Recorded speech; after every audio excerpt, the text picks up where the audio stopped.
Bonjour à tous, c'est GLG et je vous souhaite la bienvenue pour votre petit JT du Geek EV, toujours en mode électrique. Aujourd'hui, on plonge dans l'univers des Keka électriques chinoises avec deux modèles qui promettent de révolutionner la mobilité urbaine.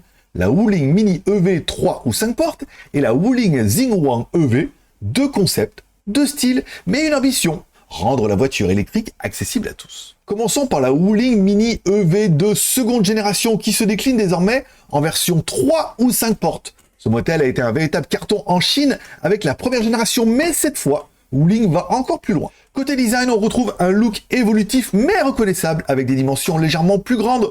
Au niveau de la longueur, 3,26 m, la largeur 1,51 m, la hauteur 1,57 m et l'empattement 2,19 m. La version 5 ports se distingue par une meilleure accessibilité, idéale pour les familles ou ceux qui recherchent un peu plus de praticité. À l'intérieur, c'est minimaliste mais fonctionnel avec une évolution notable, un écran d'infodivertissement central qui s'ajoute à l'écran digital pour le conducteur. Cependant, ne vous attendez pas à un espace luxueux, la banquette arrière reste très compacte, parfait pour les petits trajets urbains. Côté performance, on reste sur une motorisation de 30 kW avec une vitesse maximale de 100 km/h, donc parfait pour la ville.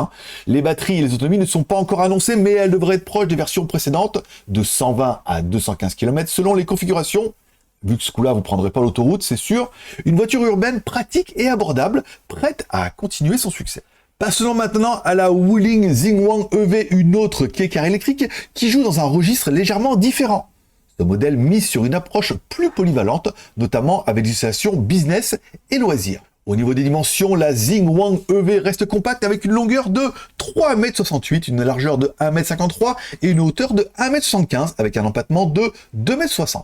Côté design, elle se démarque avec une carrosserie typée van et des lignes simples mais modernes. C'est un véhicule conçu pour être modulable, que ce soit pour la livraison, le camping ou même en tant que café mobile. À l'intérieur, le véhicule reste minimaliste mais assez spacieux pour un usage professionnel ou familial.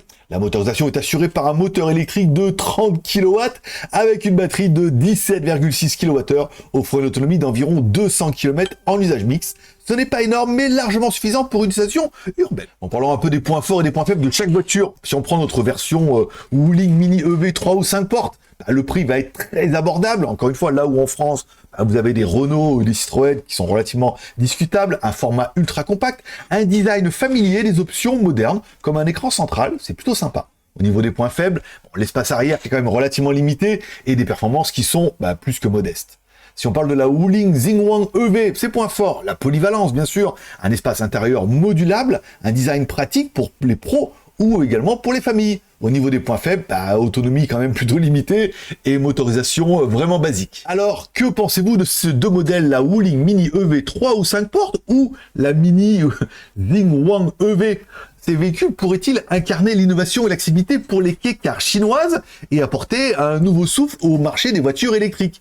Avec des prix attractifs et une autonomie suffisante pour les trajets quotidiens, mais surtout urbains, et un design adapté aux divers usages, comme la famille, le transport, les professionnels, ces deux véhicules pourraient bien séduire un large public, que ce soit en Chine ou ailleurs. Partagez vos impressions dans les commentaires, laquelle vous attire le plus? Vous êtes plutôt Mini EV ou Xingwang EV? Et surtout, pensez-vous que les Keka pourraient arriver et s'imposer en Europe? N'oubliez pas de mettre un pouce en l'air ou un pouce en bas, de vous abonner si ce n'est pas encore fait, de me mettre en commentaire quel est votre véhicule préféré.